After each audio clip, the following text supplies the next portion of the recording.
Gloire à Dieu. Que Dieu vous bénisse au nom puissant de notre merveilleux Seigneur et Sauveur Jésus-Christ. Quelle grâce et quel privilège, Père, encore une fois de plus d'être vivant en ce jour. Que toute la gloire te soit rendue au nom de Jésus-Christ. Merci pour ce moment, merci Seigneur Papa pour ce moment autour de ta parole où tu viens encore nous encourager, nous exhorter. Seigneur, nous fortifier, Seigneur mon Dieu, mon roi. Merci Père éternel parce que ta parole déclare que ceux qui tournent vers toi leur regard ne seront jamais confus. Merci Père éternel Papa pour cette faveur que tu nous accordes de comprendre ta parole, de saisir ta révélation afin de marcher en nouveauté de vie. Reçois toute la gloire au nom de Jésus-Christ. Amen. Que Dieu vous bénisse, mes chers frères et sœurs. Aujourd'hui, nous prenons la parole de Dieu dans Matthieu chapitre 4, du verset 1 jusqu'au verset 11. Je fais la lecture dans 8 secondes. Alors Jésus fut emmené par l'Esprit dans le désert pour être tenté par le diable. Après avoir jeûné 40 jours et 40 nuits, il eut faim. Le tentateur s'étant approché lui dit, « Si tu es fils de Dieu, ordonne que ces pierres deviennent des pains. » Jésus répondit, « Il est écrit, l'homme ne vivra pas de pain seulement, mais de toute parole qui sort de la bouche de Dieu. » Le diable le transporta dans la ville sainte, le plaça sur le haut du temple et lui dit, « Si tu es fils de Dieu, jette-toi en bas car il est écrit, il donnera des ordres à ses anges à ton sujet et ils te porteront sur les mains, de peur que ton pied ne heurte contre une pierre. » Jésus lui dit, « Il est aussi écrit, tu ne tenteras point le Seigneur ton Dieu. » Le diable le transporta encore sur une montagne très élevée, lui montra tous les royaumes du monde et leur gloire, et lui dit, « Je te donnerai toutes ces choses, si tu te prosternes et m'adores. » Jésus lui dit, « Retire-toi, Satan, car il est écrit, tu adoreras le Seigneur ton Dieu et tu le serviras lui seul. » Alors le diable le laissa, et voici les anges vinrent auprès de Jésus et le servirent. Que Dieu vous bénisse au nom de Jésus-Christ. Voilà un passage très bien connu, généralement enseigné, qui parle des tentations de Jésus-Christ. Tentation de Jésus-Christ dans le désert. Et aujourd'hui, avec la grâce de Dieu, nous allons comprendre ce que l'Esprit de Dieu a à nous dire. Dans ce passage, nous voyons que c'est Satan qui vient à plusieurs reprises tenter le Seigneur Jésus-Christ dans le désert. Et nous voyons que c'est dans un contexte particulier que cela se passe. En effet, la parole de Dieu nous enseigne que Jésus-Christ avait entrepris un jeûne de 40 jours et de 40 nuits. Et bien avant le jeûne de Jésus-Christ, il y a d'autres hommes dans la parole de Dieu qui ont été également pendant 40 jours et 40 nuits tels que Moïse sur le mont Sinaï. Vous avez la référence en Deutéronome chapitre 9 et verset 9. Et nous avons aussi Élie dans 1 Roi 19 verset 8, qui eux également n'ont rien mangé et n'ont rien bu pendant toute cette période identique. Donc, pendant cette période de jeûne, c'est pendant 40 jours et 40 nuits, essayons de nous imaginer l'état physique vraiment dans lequel on peut être. On se sent physiquement faible, on a faim, on a soif. Et le verset 2 que nous avons lu dit, après avoir jeûné 40 jours et 40 nuits, il eut faim. Donc de manière très très claire, la parole nous dit que Jésus-Christ avait faim. Et je ne sais pas pour toi qui m'écoutes aujourd'hui, si tu as déjà expérimenté cet état de famine. Si tu connais les symptômes de la famine, de ce que quand quelqu'un a faim ressent dans son corps. Mais pour notre gouverne, sachant que quand on a faim, il y a beaucoup de choses dans l'organisme qui peuvent se passer. Les vertiges, on peut perdre la lucidité, on peut être faible, déshydraté, on manque d'énergie. Et tout ceci se passe dans le corps de Jésus-Christ et représente un terrain fertile pour l'adversaire qui vient le tenter. Rappelons que le diable rôde et il attend généralement les moments favorables pour pouvoir attaquer la vie du croyant. Ce sont des moments comme ça où on se sent seul, quand on est triste, quand spirituellement on n'est pas au top. En tout cas, ce sont des moments quand il y a un manque de quelque chose.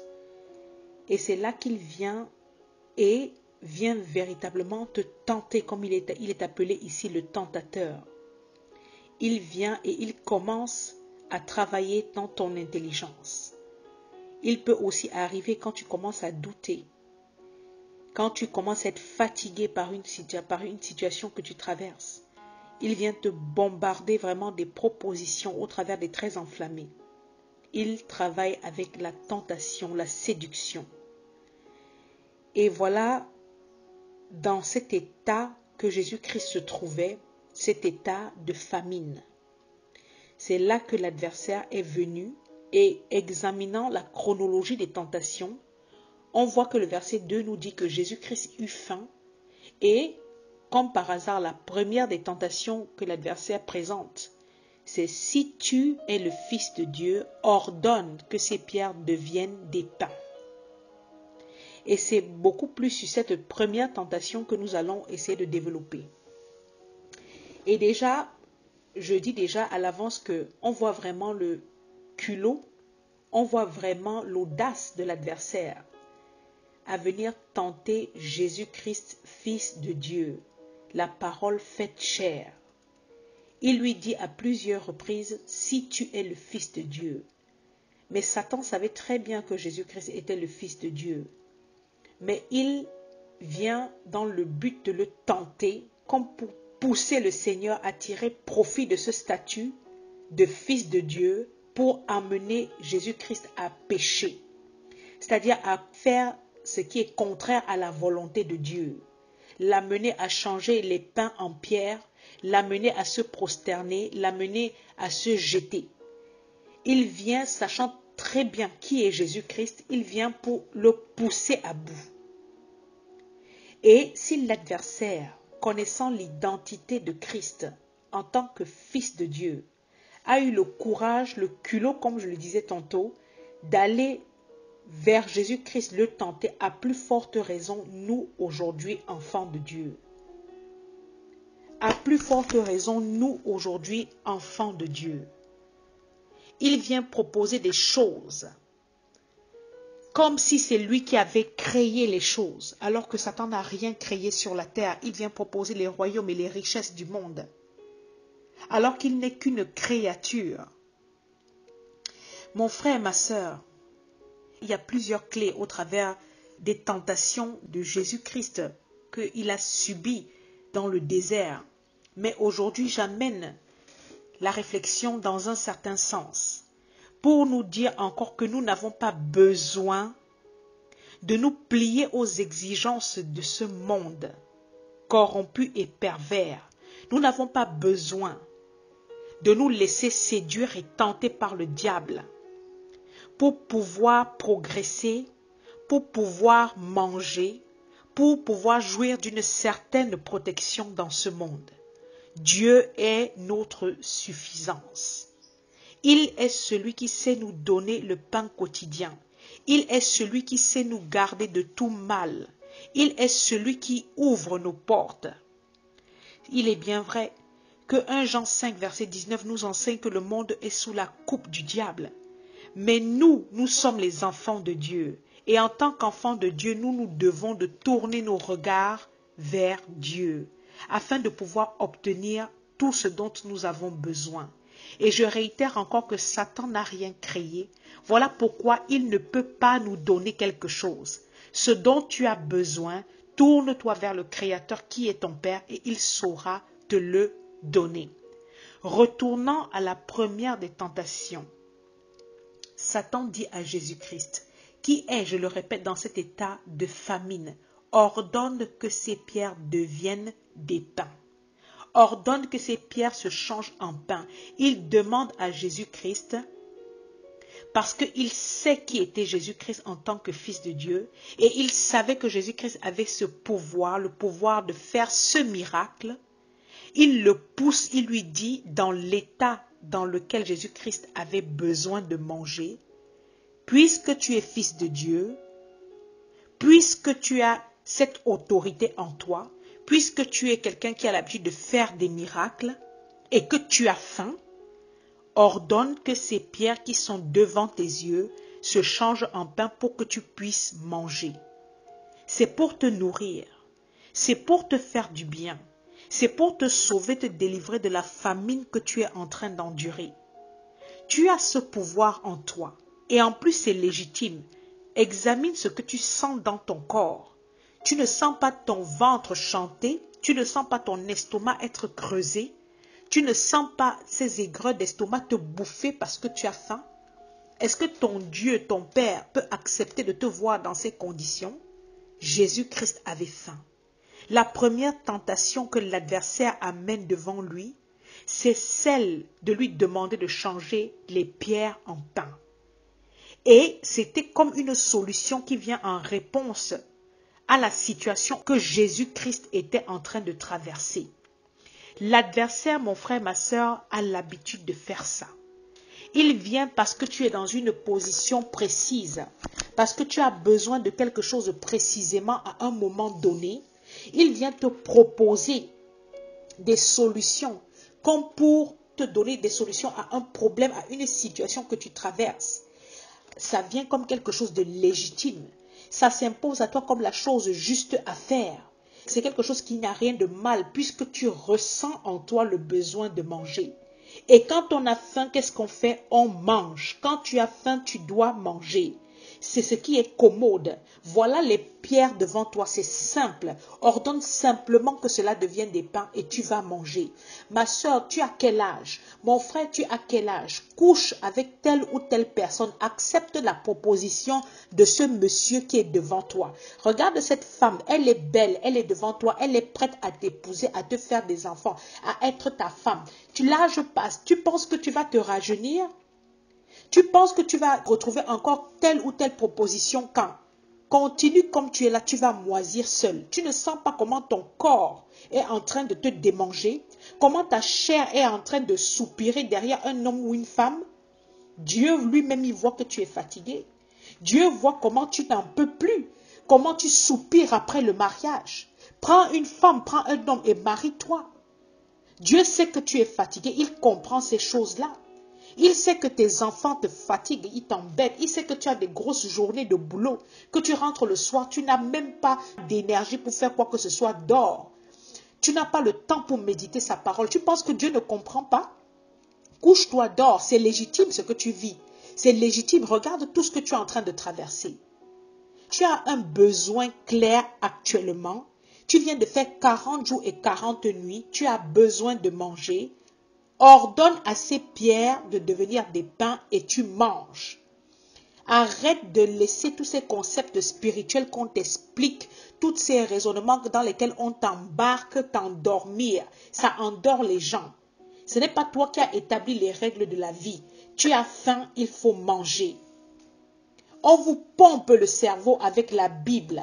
Tu as une vie à mener. Tu as des projets à accomplir. Tu as des enfants à nourrir. Mange. Voilà les pierres.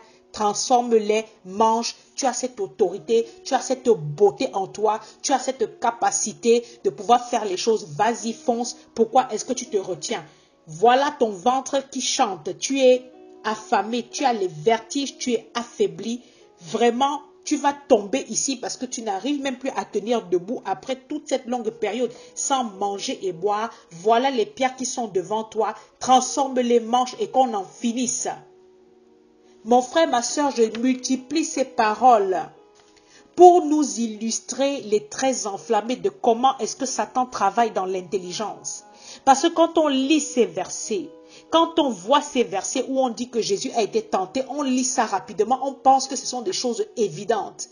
Mais quand l'adversaire commence à bombarder l'intelligence humaine, commence à te développer, à te montrer un film de ta vie, commence à te presser, à te mettre sous les coups, ce qu'on appelle les traits enflammés, quand tu commences à vivre la tentation, tu commences à comprendre que vraiment ce n'est pas quelque chose d'aussi évident. L'adversaire va te dire, est-ce que c'est l'Esprit de Dieu dont on te parle là? Est-ce que c'est la parole de Dieu là qui va venir te nourrir, qui va venir remplir ton ventre? Est-ce que c'est ce que tu lis et tu dis que tu pratiques tous les jours là qui vont venir t'épouser ou te faire des enfants pour voir à tes besoins? Ouvre tes yeux. On vous endort l'intelligence avec tous ces beaux discours. Arrête et détourne-toi. Fais ce que tu as à faire. Le diable va t'ouvrir toute une série de raisons légitimes. Toute une série de solutions légitimes face à tes besoins, mon frère, ma soeur.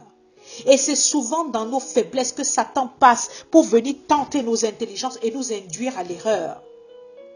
Mais la parole de Dieu qui est divine, et non une parole humaine, la parole de Dieu qui est source de toute autorité suprême, majesté, de toute puissance, est là pour nous recadrer. Gloire à Dieu. Jésus-Christ a répondu, il est écrit.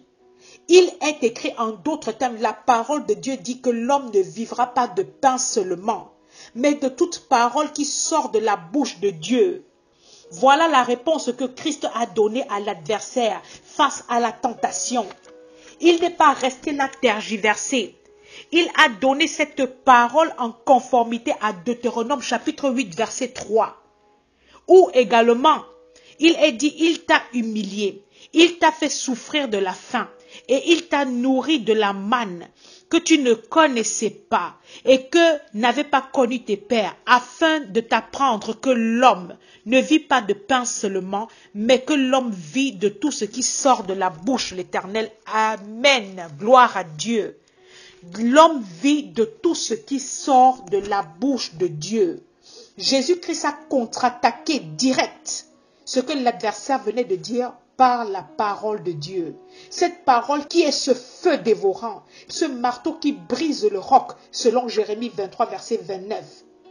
La parole de Dieu est vivante et efficace, elle est plus tranchante qu'une épée quelconque à double tranchant. Hébreux 4, verset 12. Jésus-Christ a répondu à l'adversaire au travers de la parole. Dans la famine, dans la situation de faim dans laquelle tu te trouves, Dieu pourvoira à la manne. Dieu pourvoira à la manne afin que tu puisses mettre toute ta confiance en lui et en lui seul. Dieu est notre source de subsistance. Il est notre source de survie. Il est celui qui nous maintient debout. Il est plus que tous ces biens physiques, tous ces habits et vêtements comme nous l'avions vu la semaine dernière. Comment malheureusement Géasi s'est détourné. Il s'est détourné du droit chemin. Il s'est détourné de la vérité, de la communion avec Dieu pour courir derrière les vêtements et l'argent, perdant ainsi le plus important. La parole de Dieu répond non seulement à nos besoins spirituels qui ont cette capacité de se prolonger dans le temps, dans l'éternité. Alors que le pain, la nourriture, les vêtements, ainsi que l'argent que l'adversaire nous propose au détriment de notre marche dans l'authenticité avec Dieu, ce sont des biens périssables. Des pains physiques qui répondent à quelque chose de ponctuel, ça soulage de manière temporaire, mais après ça passe. Mon frère, ma soeur, arrêtons de nous compromettre. Ici, c'est le même Seigneur et Sauveur, Jésus-Christ, qui avait effectué la multiplication des pains pour le bien des populations qui le suivaient et qui avaient faim, en utilisant sa puissance d'enfant de Dieu, pour pouvoir les nourrir, qui dans ce cas précis répond au diable qui était en train de le tenter, qu'il n'allait pas faire ce que le diable s'attendait à ce qu'il fasse. Il savait, comme dit Deutéronome chapitre 8, verset 1 à 5, que Dieu aurait pourvu, comme il a pourvu pour les enfants d'Israël dans le désert. Il n'est pas venu faire ce que Satan voulait qu'il fasse au moment où Satan le lui demandait. Quand le Seigneur te demande de ne pas te compromettre pour du pain, pour des habits, pour toutes ces choses périssables, il sait de quoi il parle. Rappelons Exode chapitre 16 à partir du verset 2 à 3, où comment le peuple d'Israël murmure contre Moïse et Aaron à cause de la viande et des pains qu'ils avaient laissés en Égypte, disant que Aaron et Moïse les avaient sortis d'Égypte pour les amener périr dans le désert à cause du pain et de la viande. Alors que Dieu t'a sorti de la mort, il t'a sorti des blocages et limitations. Dieu t'a sorti de l'esclavage dans lequel tu te trouvais. Et à cause du pain et de la viande, tu murmures. Et par la suite, Dieu a envoyé la manne. Et toute cette première génération qui est sortie dans le désert est morte non de famine. Personne n'est mort de famine. Mais ils sont morts de vieillesse. Rassasiés de longs jours. Dieu est le Dieu fidèle qui n'abandonne pas ses enfants. Ce message s'adresse encore à chacun d'entre nous. Nous sommes tous devant le Seigneur, chacun pour sa part, regardant à lui pour tel ou tel besoin. Il est là pour dire que tu n'as pas besoin de transformer ces pierres en pain. Tu n'as pas besoin de te laisser rentrer dans la tentation du diable. Il est ta suffisance et il connaît le moment qu'il a fixé pour chaque chose. L'apôtre Paul a dit dans 1 Corinthiens 15, verset 19, « Si c'est dans cette vie seulement que nous espérons en Christ, nous sommes les plus malheureux de tous les hommes. » Si tu t'accroches seulement aux choses de cette terre, et si c'est seulement pour les choses de cette terre que tu cours derrière Dieu, alors tu es plus misérable. Parce que l'héritage que Dieu nous donne est un héritage éternel.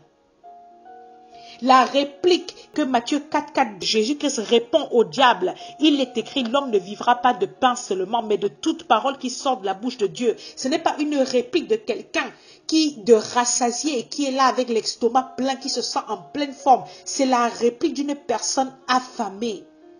La réplique d'une personne affaiblie par la faim et sans doute la soif. Il dit, l'homme ne vivra pas de pain seulement. En d'autres termes, ce qui me fait vivre, c'est la parole de Dieu. C'est tout ce qui sort de la bouche de mon Dieu et qui s'inscrit directement dans mon cœur. Recherchez premièrement le royaume et la justice de Dieu, afin que toutes ces choses, vêtements, pain, habits et autres, vous soient donnés par-dessus. Tournons les regards vers Dieu. Tout don parfait descend de son trône. La relation que tu entretiens avec Dieu est plus importante que toutes ces choses derrière lesquelles tu soupires, tout ce matériel, tous ces biens physiques qui sont des choses périssables que tu as trouvées sur terre et que tu laisseras encore derrière toi sur terre. Ne soyons pas prêts à nous vendre, à désobéir à ce que Dieu nous demande de faire, à obéir au diable pour pouvoir avoir du pain. Arrêtons de nous laisser manipuler par les émotions devant les propositions sataniques. Tu commences à examiner ce que tu ressens dans ton ventre, dans ton estomac. Tu commences à dire, puisque j'ai faim, je pense que c'est la volonté de Dieu vraiment que je transforme ces pierres en pain. Regarde comment je me sens. Je pense que vraiment c'est vraiment la solution, celle qui est en train de se présenter à moi. Je crois que c'est vraiment ce que Dieu veut. Et là, tu commences à te détourner parce que tu agis sans discernement, tu agis sans sagesse, tu n'agis pas selon la révélation de ce que Dieu te demande de faire. Examine les propositions qui te sont faites. Examine si cela est conforme à la parole de Dieu. Et aie l'audace, le culot de dire non face aux propositions diaboliques. Parce que c'est Dieu qui pourvoit dans nos vies. Et il s'ensuit après toutes ces tentations. En Matthieu 4, 11, alors le diable laissa Jésus-Christ et voici les anges vinrent auprès de Jésus et le servirent. Ton obéissance, mon frère, ma sœur, c'est quelque chose qui honore Dieu. Ça le rend fier de toi. Ta détermination à ne pas te compromettre, même dans le besoin, réjouit le cœur de ton Père. Voilà pourquoi il fait descendre sur ta vie les grâces, les bénédictions inédites en son temps. Il libère sur ta vie des faveurs et te donnant au-delà de ce que tu peux imaginer, penser ou croire. Au temps fixé par Dieu, il envoie la bénédiction dans ta vie. Tu n'as pas besoin de falsifier les choses. Laisse ces pierres tranquilles. Tu n'as pas besoin de les transformer en pain. Laisse cette relation dans laquelle tu es en train de t'engouffrer qui ne glorifie pas Dieu et surtout qui ne t'est pas proposé dans le plan de Dieu. Tu n'as pas besoin de t'inventer des choses parce que tu ressens dans ton corps les symptômes de telle ou de telle chose. Laisse Dieu agir en son temps.